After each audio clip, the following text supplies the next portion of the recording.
ছেলে ধানের শীষে দাঁড়িয়েছে, তাকে ভোটটা দিবেন। ইনশাআল্লাহ ইনশাআল্লাহ আমি কলতা বাজারের ভোটার, আমি কবি নজরুলে ভোট দেই এবং এই ওনার আব্বাকে আমি ভোট দিচ্ছি।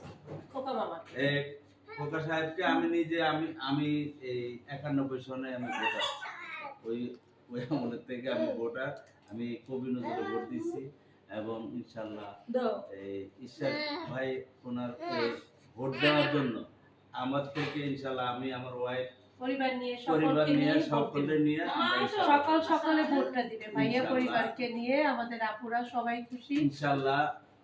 আমার এই দাদা এই নাতি, আমার নাতিও মানে ওই যে ধানের শীষের যে ইয়ে করে এই যে তারেক গান শুনে পায়, তারেক দিয়ে যে ভাষণ দেয় মানে হাতে তালি দেয়, মানে আমাদের নেতা বলেছে যে আমাদের প্রজন্মের প্রথম ভোট ধানের শীষের পক্ষে হোক। আমরা একটা স্লোগান দেই যে 12 তারিখ শুভ দিন, আপনি বলবেন ধানের শীষে ভোট দিন।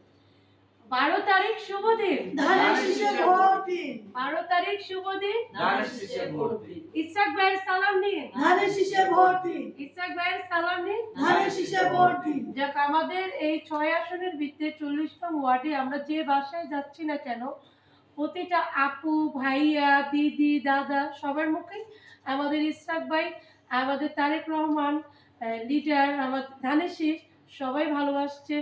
আলহামদুলিল্লাহ আমাদের ধানের শীষের জয় ইনশাআল্লাহ আল্লাহর রহমতে এবার হবে। আপনি কি মনে হয়? ইনশাআল্লাহ ইনশাআল্লাহ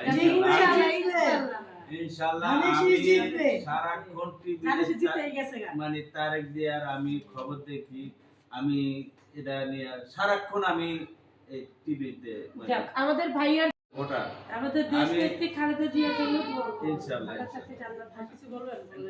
না, আমার এই যে শারীরিক অসুস্থ থাকার কারণে আমি এই যে অনেক মিছিলে যাইতে পারি না, মানে যে আল্লাহ আপনাকে সুস্থতা দান করুন। দোয়া করেন আমার লাগা, এই হলো কথা। ইনশাআল্লাহ আমি আসসালামু আলাইকুম। আসসালামু আলাইকুম।